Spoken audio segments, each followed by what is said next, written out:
Morning, everyone. Morning. So last week we started thinking about a very important question, perhaps the most important question that we can ever ask ourselves. What do I really want? I've only got a certain number of years left to live. What is it that I really want to get out of those years? And in some ways the question was an unfair one, because it assumes that you know what you want when sometimes you don't. It assumes that you're able to figure out what you want when sometimes you aren't. And worst of all, it assumes that once you figure out what you want, you're then able to go and get what you want when sometimes you aren't. Right? This feels like it should be a whole lot easier. And this morning we're going to talk a little bit about why it isn't. I will also, at some point this morning, probably talk about monkeys and criminals. I may at one point suggest that you'd be better off replacing your brain with AI. But before I do any of that, I need to talk to you about something that the Apostle Paul said to the church in Rome. In the 7th chapter of his letter to the Romans, he said, "The law is holy, the commandment is holy, righteous and good." So what he's saying here is, I've done the deep work in life. I've thought about it, and I've figured out what it is I really want. I don't know how many years I've got left, but I know exactly what I want to get out of those years. And what I want is to be a better man. Now, personally, I'd have chosen a house on the beach with booze from a coconut, but each to their own. He wants to be a better man. And notice, please, that he has a very specific framework that he can use to measure this betterness. So he says, I've got the 613 laws of the Old Testament. They're good. I've got the commandments of Jesus. They're good as well. So all in all, I'm in pretty good shape so far. I know exactly what it is I want. I know exactly how I can get there. And I even have a checklist that I can use to measure and track my progress. All I have to do now is just go and do it. And then what he says next is absolutely awesome. What he says next could be your life verse. You know how some Christians have a verse from the Bible that kind of sums up their life? This could be yours. Look at this. I don't understand what I do. Isn't that fantastic? Now this is amazing because you can relate to this part of the Bible. Every single one of us can tell a story about a time when we did something, and then after we did it, we said, why did I do it? Right? Remember that? You ate something. And right after you ate it, you're like, why did I eat that? I'm such an idiot. Or you said something. You do this all the time. As soon as you say it, why did I say that? So what he's saying here is, this is me in a nutshell. I can't figure myself out.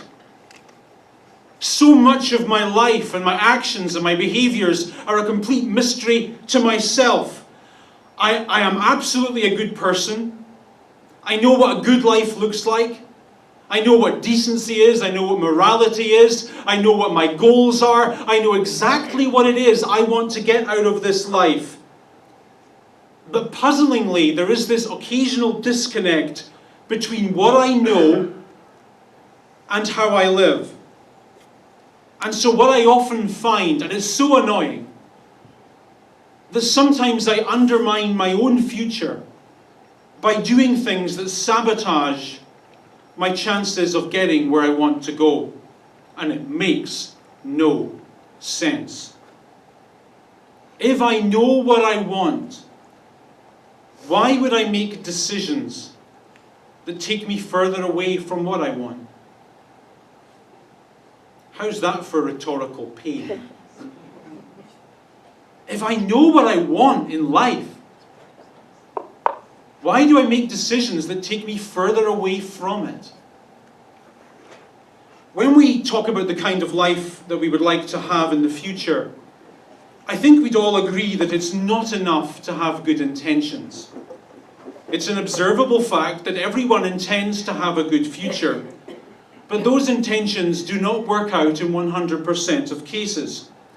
Now, sometimes, of course, our best intentions are thwarted by the things that life throws at us that are unfair and unforeseen.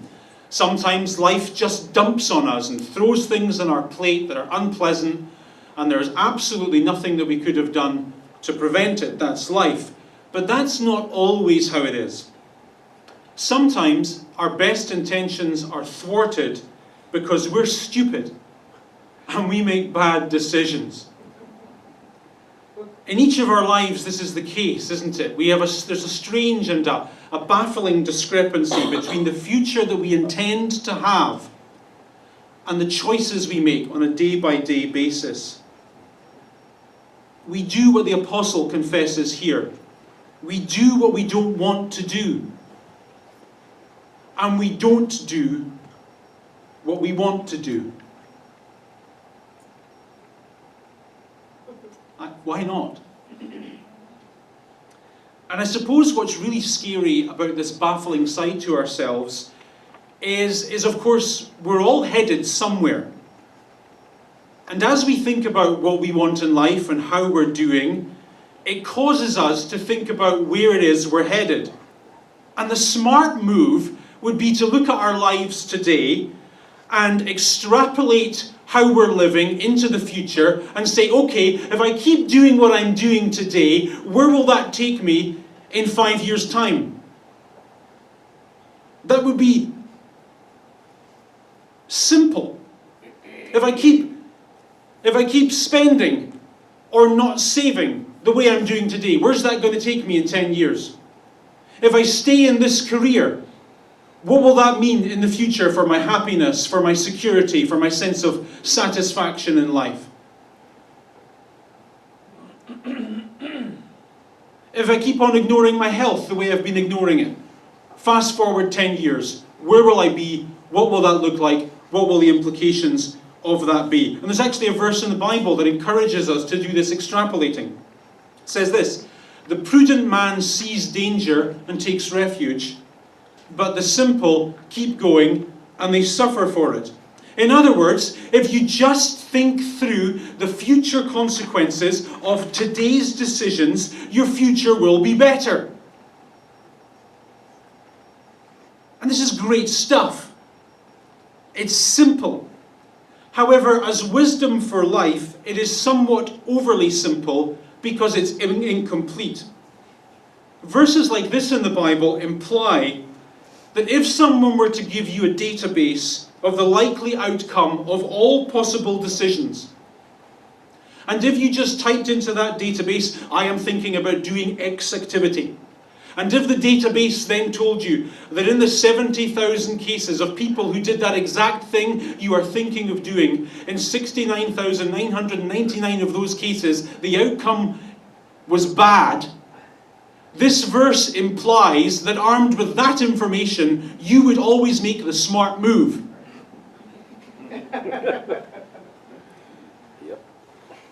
And if they took the decision-making part of your brain away and replaced it with AI, that would be the case. But it's not. You are complicated. You are puzzling. You are deep. And so when it comes to making good decisions that will take us where we want to go, and when it comes to avoiding bad decisions that will take us further away from where we want to go, we discover that our problem is not a lack of information or an absence of insight. There are no stupid people in this room. Our problem is that we just really like doing dumb stuff. Sometimes. Oh, really? Right? Like, can we be honest about this? No one ever walks into the Mandarin with their family and says, this is excellent. I'm about to drop $250 on 20 bucks worth of food, and in 30 minutes' time, I'm going to hate myself. This is great! Having the best time. But we go on merrily anyway. The Bible's really open about the fact that there is a side to each of us that's slightly damaged. And for us, this is the hard thing. We know, because we're smart, that in all likelihood, some of our current moves are taking us to a future that we would actually wish to avoid. And in so many respects, just like the Apostle Paul, we're good people, absolutely. We love our families, we stand for good morals, we believe in Jesus, we're trying as hard as we can to live good, decent lives, unencumbered by regret and guilt and shame. Those are our true intentions. It is also absolutely true of us that we want to have a life that is authentically our own. We want to be happy. We want to be fulfilled. We want to be true to ourselves. We want to be satisfied. We want to squeeze as much life as we can out of this journey that we're all on. And all of that is sincerely, genuinely felt. And yet there is another story to us. Look at this verse in the Bible. So profound. The heart is deceitful above all things and beyond cure. Who can understand it? In other words, it's good to know all the information. It's good to have a habit of considering the likely consequences of today's decisions. But that's not the whole story. The whole story is sometimes I just don't understand myself. Sometimes I know exactly what I want in life, but I do the exact opposite. Sometimes I know exactly where I want to go. I know exactly what kind of future I wish to have. I know the security I want. I know the happiness I want. I know the outcomes I want. I can imagine these things because I've got a frontal lobe. But I make moves in the opposite way. It doesn't make any sense. And don't verses like that in the Bible just brilliantly describe our struggle? You intend to have a good future, you know what it looks like, and you know what you need to do to get there. And yet, in spite of everything that you know, you either don't do it, or you do the opposite. And you rob yourself of the future you wish to have. Now let's talk about monkeys. So in certain Eastern cultures, there's a concept called the monkey mind, or the monkey brain. This is a way in Eastern cultures of talking about what your head is like when it's distracted, when it's inconsistent, when it's undisciplined, when it's confused, when you have absolutely no self-control. It's like you've got a bunch of monkeys living inside your head, and every single one of these monkeys is pulling you in a different direction. It's like you're living with your own annoying roommate, and it's just disturbing you and distracting you all the time. This monkey is your enemy because it distracts you from thinking about what you need to think about and from getting what you need to get. Like, just as an example, how many of you after last Sunday's teaching thought, okay, I probably should think about what I really want in life, but you never got round to thinking about it because life got in the way? And how many of you were slightly more advanced than those reprobates I previously mentioned? And said, yeah, I am going to think about what I really want in life. And you sat down and you started to think about it, and you got like 60 seconds into the process, and like something came into your head or a song came on the radio and gone.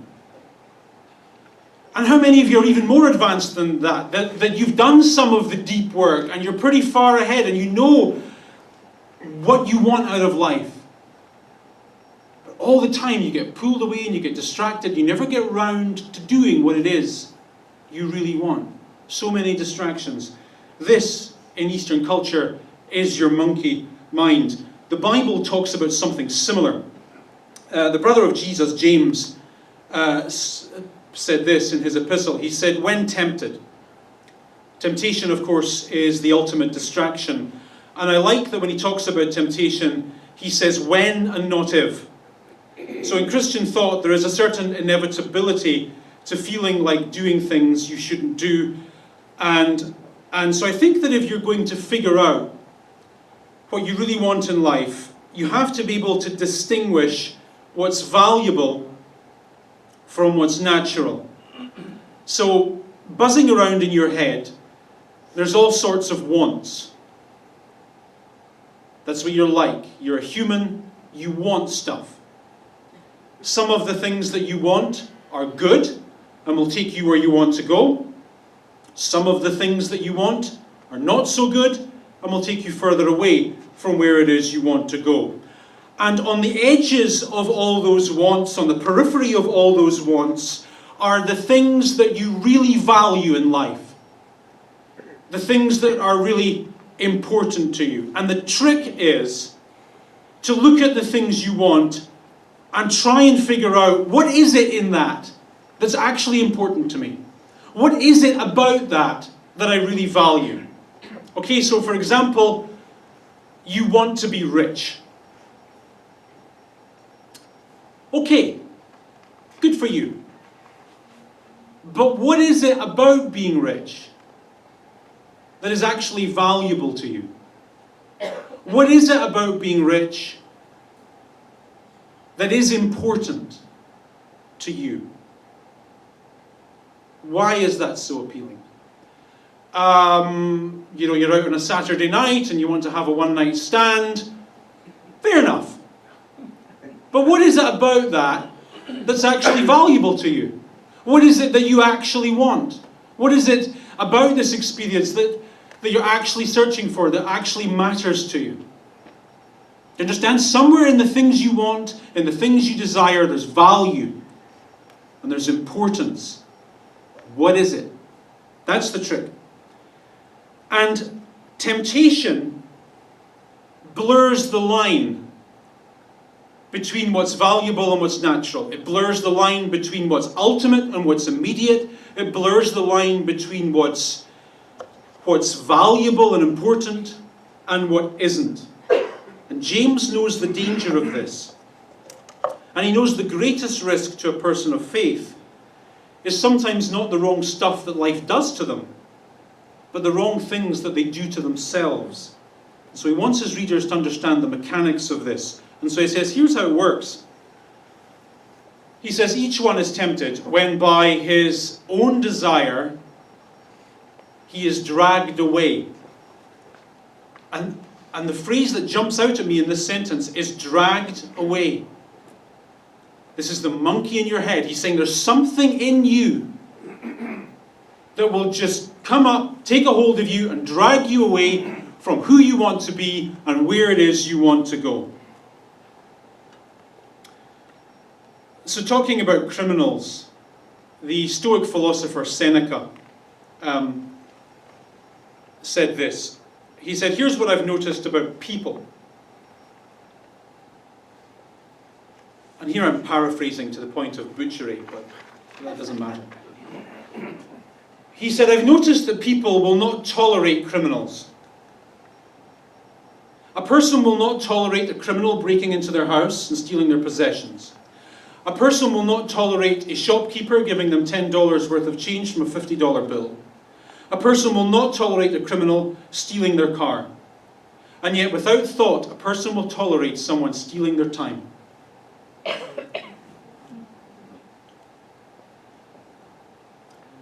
He said, we are most generous of that, with which it is right to be stingy. But we give it away all the time. An hour here, a half hour there, 5 minutes here, 5 minutes there. And then Seneca said, you add to all those hours the amount of time that we spend on activities that are trivial and silly. And then we add to that the time that we spend in life being lazy. And then we add to that the time that we spend on our anxieties. And then subtract that from the total number of years that we live. And we discover that we are alive for much less time than we have lived. And so he said famously, "Scant is the number of years in which we live."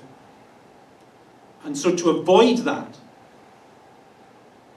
you have to do the deep work of thinking about what you want.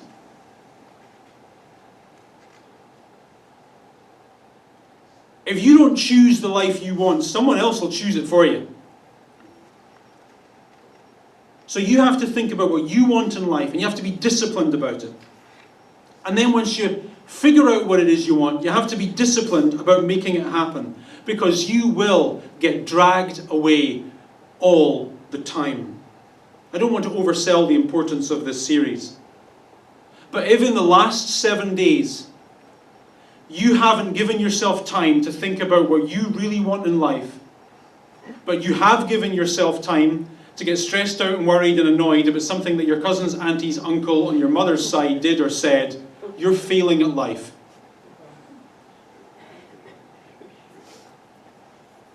Trouble. If you don't give yourself time,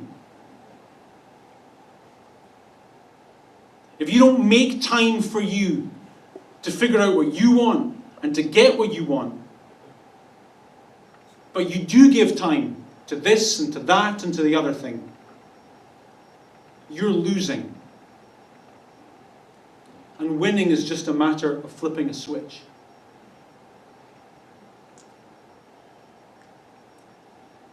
So, to tame my monkey, it's actually not that hard, really. One of the things I do is I try to give myself just a few minutes in the morning to decide in advance what I want to live like today. I find that if I make decisions on the go, I don't make such good decisions. So just a couple of minutes in the morning, I'll think about, what kind of man do I want to be today? How do I want to speak to people today? What do I want to eat today? Where do I want to go today? What do I want to get done today? And I just think about all that in advance. Deciding in advance, always a good thing to do. I forget the Roman general who said it, but he said something to the effect of, in fact, this is exactly what he said. He said, "We do not rise to the level of our hopes, but we fall to the level of our training." And I think that might apply quite equally in life by saying we do not rise to the level of our hopes, but we fall to the level of our preparation. It's never a good idea to go through life accidentally. So I try to decide in advance what kind of life I want to live today. And then at the end of the day, just before I put my head on the pillow, I'll think, well, how did I do? This is the prayer of examen in Christian discipline. How did I do?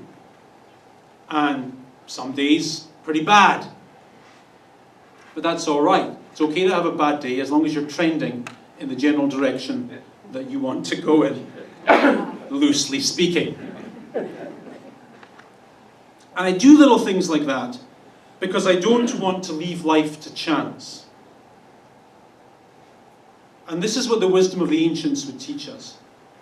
Stop going through life so sloppily. Every day matters. Every day is precious. Think about you and how you want to be and what you want to achieve,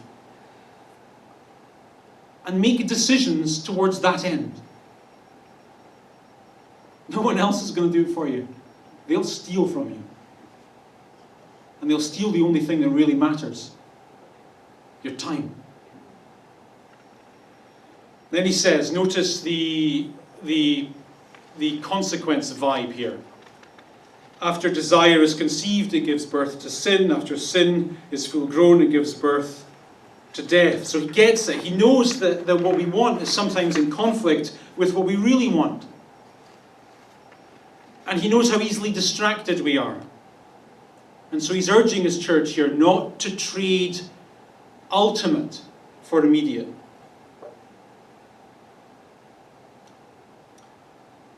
So back to our question. What do you really want? What do you really want?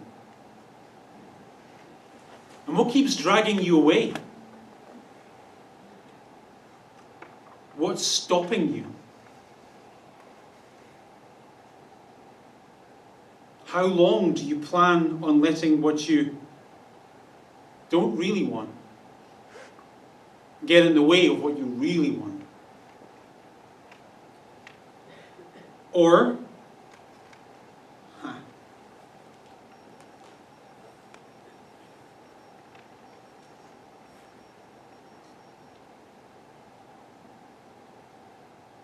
are you scared to even think about this? You're scared to even go after what you really want. In some ways that fear is understandable. We do have a brain, after all, that's, well, how long is human civilization in terms of cities and societies? Ancient Sumeria, beginning of the agricultural era, 8000 BC perhaps. We have a brain that for 10,000 years has basically been the brain of a farmer that has been fundamentally risk averse. We have trained ourselves over thousands of years to keep doing what works. This is why the tribe of cavemen that kept trying out new things died out, right? They would go around the world saying, that looks like a berry we've never ate before, let's try that. It's poisonous.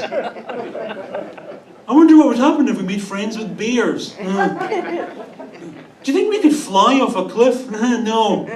So they all died, and the only ones that were left were the people who kept doing what worked last time. And at the start of the, when we figured out how to do crops and live in societies and cities, we absolutely kept doing what worked last year. We have a farmer brain. We don't have the dungarees, but we still have the farmer brain. Last year we planted this seed and this thing grew, so let's not, it's working, let's not, try and fix it. And that, by the way, is why you keep doing a job that you hate. It's sucking the life out of you. It's not fulfilling. You wake up depressed, you come home drained. But it works. And you get to live for another month. That's why you keep persisting in that thing that you're in. It's not great.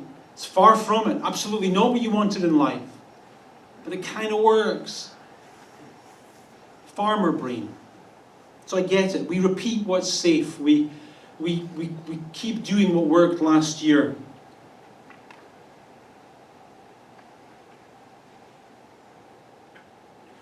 And how you get out of that is you just imagine the worst. We naturally think about the best. We have a success bias in our brain. But you get out of being risk averse by imagining the worst case scenario. And so you think to yourself, well, if I do X activity, if I make X move, if it goes right, that's awesome. But what will happen if it goes wrong? What will happen if it doesn't work? What's the worst case scenario? And then you write a list of all the things that could go wrong and how bad it will be. And then you think, well, it's not actually that bad.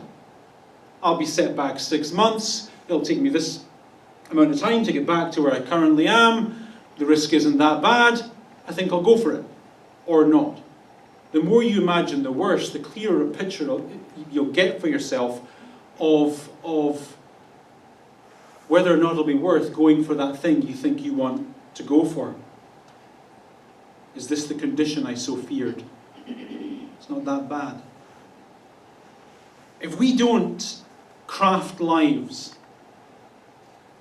that are authentically our own, we'll find ourselves living a lot less than the number of our years. And the real sad thing about our funeral will not be that we died, but that we never had the courage to live.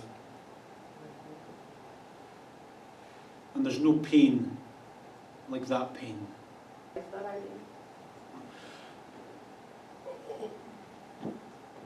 Without answering the question, can we all agree that we can relate to the question? So, So sometimes in life we find ourselves in a situation where the people we work with, they kind of suck.